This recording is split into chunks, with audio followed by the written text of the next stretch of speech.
Депутат Улан Приимов атомдук электр станциясын куруп баштоо керектигин айтты. 14 ноябрда жогорку кеңештин кезектеги жыйынында депутат Улан Приимов Кыргызстанда атом электр станциясын куруу керек экенин айтты.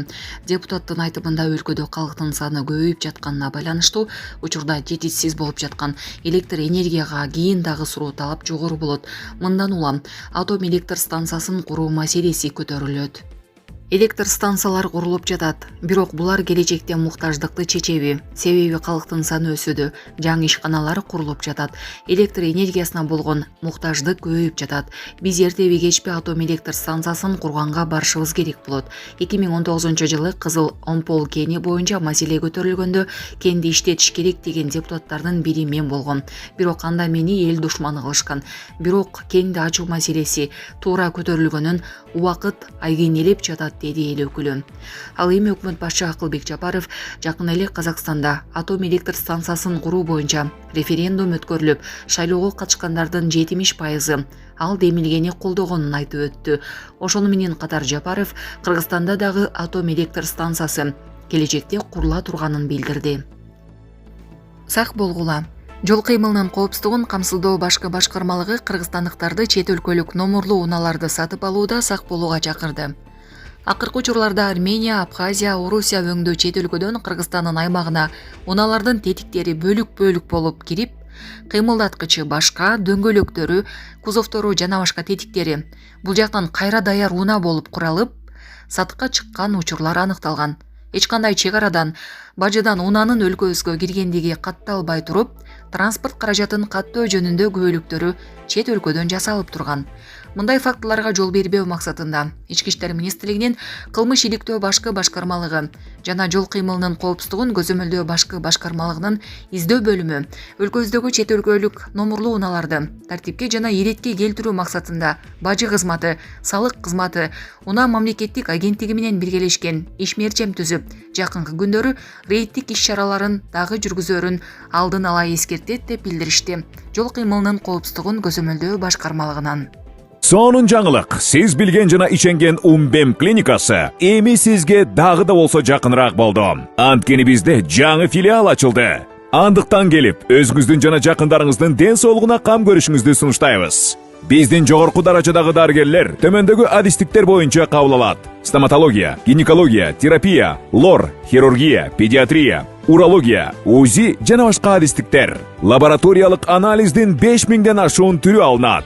Жогорку даражадагы стерилизациялоо. Биздин дарек ВДНХ метросу, Кондратюка көчөсү 2. Телефон номерибиз 8925 103 22 55. Кабыл алууга алдын ала жазылып келүүңүздөрдү суранабыз. Умбем клиникасы. Сиздин ден соолугуңуз, биздин камкордук.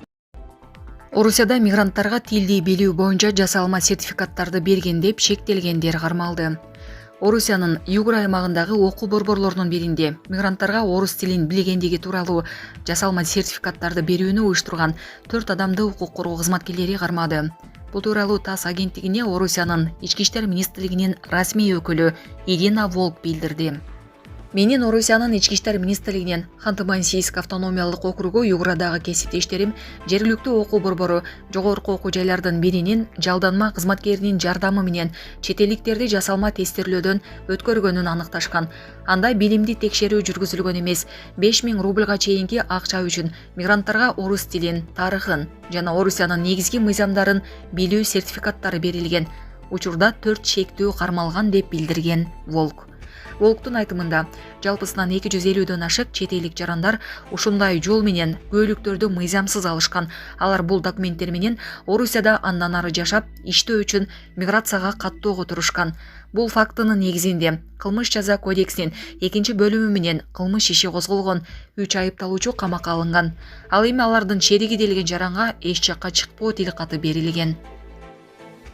Эрдоган Туркия Израиль менен бардык мамилесин үзгөнүн жарыялады. Туркия Газа тилкесиндеги согуштан улам Израиль менен бардык мамилесин үздү. Бул тууралуу Туркиянын президенти Режеп Тайип Эрдоган билдиргенин ТРТ хабар агенттиги жазды. Биз Туркия мамлекети жана өкмөтү катары Израиль менен мамилебизди үздүк. Учурда Израиль менен эч кандай мамилебиз жок деген мамлекет башчысы. Эрдоган жакында мамилелерди калыбына келтирүү үчүн эч кандай кадам ташталбай турганын баса белгилеген. Ошондой эле ал Туркия акырына чейин Палестинанын тарабында болорун кошумчалаган.